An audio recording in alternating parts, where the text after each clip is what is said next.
Meus netinhos sempre me pedem para contar uma história.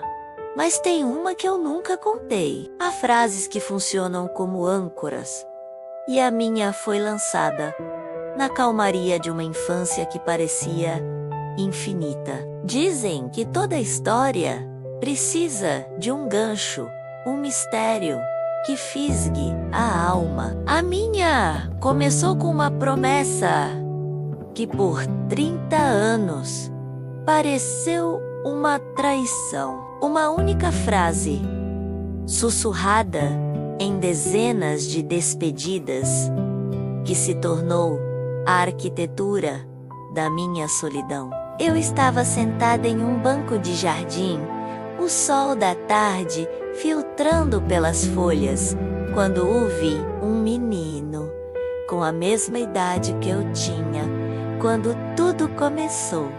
Chorava em silêncio no colo do pai. O mundo ao redor era uma pintura de serenidade, mas dentro de mim, a cena despertou a velha dissonância, a dor familiar. Foi então que a voz do meu pai voltou, um fantasma de veludo arranhando a quietude da minha mente. As palavras eram um enigma doloroso, uma ferida antiga que se recusava a fechar, pulsando com uma pergunta que me perseguiu por 3 décadas. Observei o estranho abraçar o filho, o gesto protetor, um espelho invertido da minha própria memória, e senti o peso daquela promessa quebrada. Era uma âncora que me prendia a um oceano de ausência. A voz dele, um espectro de amor e abandono, levou-me de volta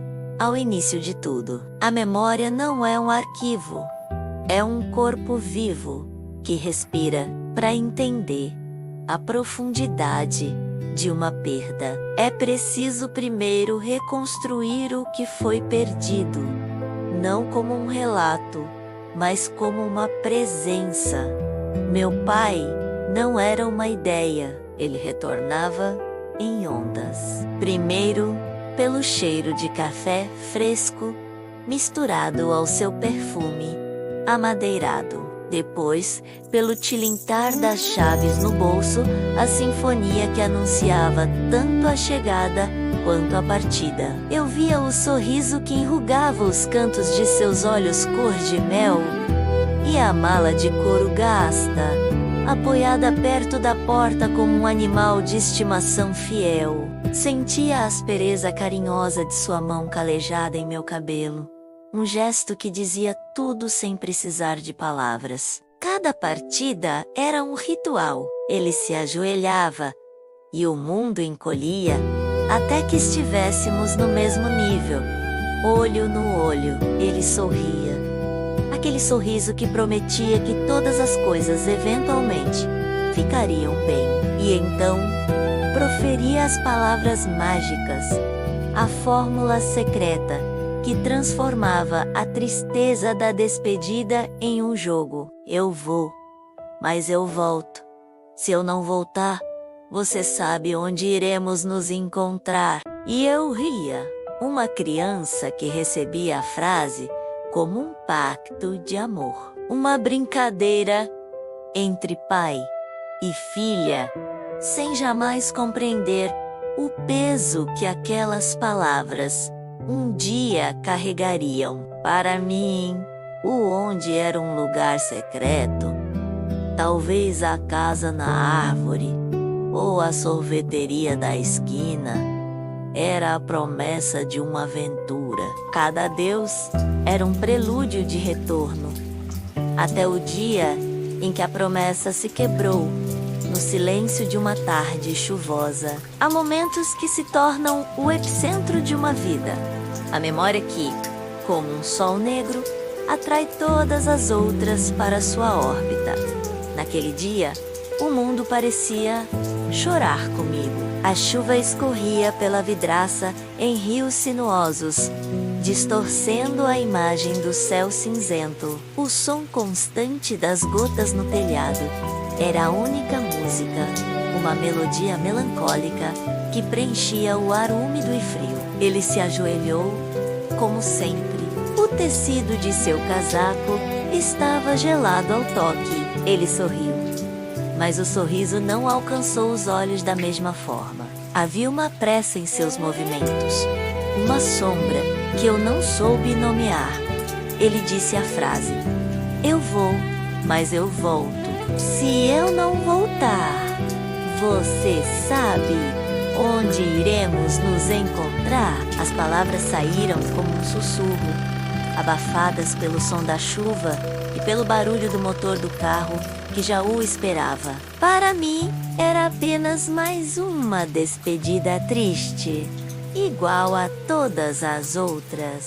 Acenei de Rio de Janeiro, os dedos pequenos deixando rastros de vapor no vidro, e observei o carro se afastar.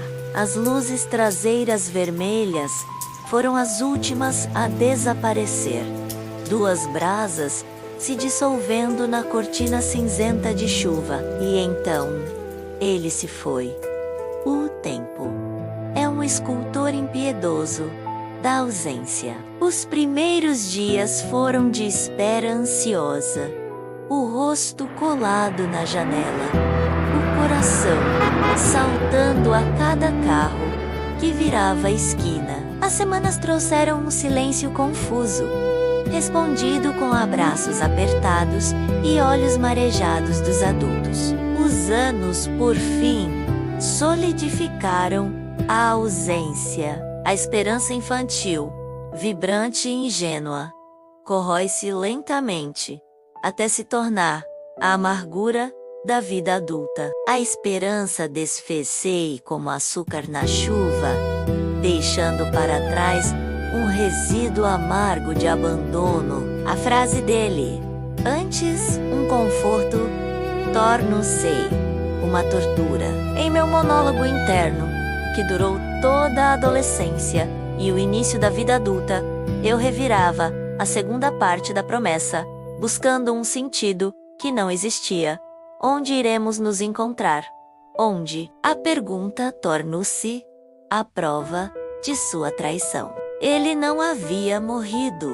Ele me havia deixado com um enigma impossível para justificar sua fuga. A promessa não era uma promessa, era uma mentira. E essa certeza tornou-se a fortaleza que construí ao redor de meu coração. Por décadas, a pergunta permaneceu, um eco vazio em uma sala trancada, até que a chave apareceu inesperadamente nas palavras simples de uma criança. A compreensão, quando enfim chega, raramente é um sussurro, é um relâmpago que ilumina a paisagem inteira de uma vida, revelando o que sempre esteve lá, oculto na escuridão de nossa própria dor. De volta ao jardim, ao presente, não resisti e abracei o estranho e seu filho. O filho soluçava baixinho em meu colo. Seu avô havia partido naquela manhã. A dor do menino era tão pura, tão crua, que espelhava perfeitamente a minha própria dor congelada no tempo. Abracei o menino, buscando palavras que nunca tive para mim mesma, e de forma quase automática, um consolo que parecia vir de um lugar mais antigo que minha própria memória, eu sussurrei: "Não se preocupe, meu bem, ele está lhe esperando no céu." No instante em que as palavras deixaram meus lábios, um fio de eletricidade percorreu minha espinha, conectando 30 anos de escuridão a um único ponto de luz: céu. A palavra explodiu em silêncio dentro de mim. De repente, eu não estava mais no jardim, estava na sala, a chuva na janela, o sorriso triste dele. "Se eu não voltar, você sabe onde iremos nos encontrar." As peças não se encaixaram. Elas colidiram com a força de um trovão. Não era um mapa. Era um testamento.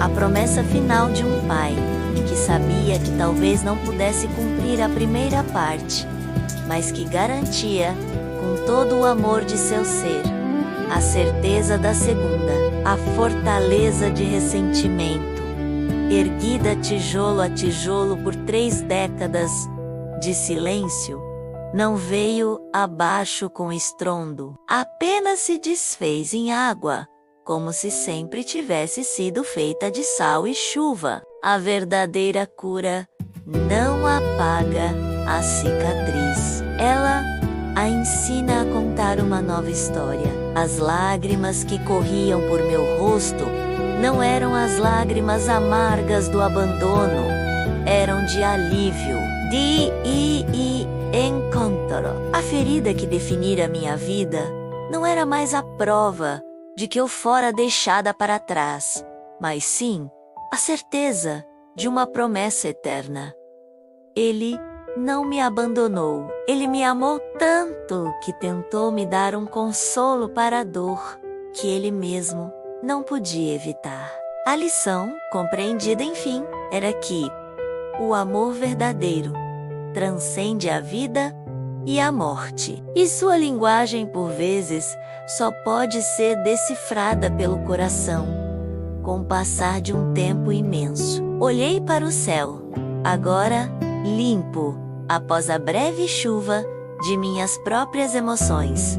O azul era profundo, infinito, e em silêncio, repeti a frase completa, não como a pergunta que me assombrou por uma vida, mas como a afirmação serena e cheia de esperança que sempre deveria ter sido: eu sei onde iremos nos encontrar. Conta a sua história nos comentários, com o máximo de detalhes que você se sentir à vontade para compartilhar. As melhores histórias poderão virar crônicas ilustradas nos próximos vídeos do canal.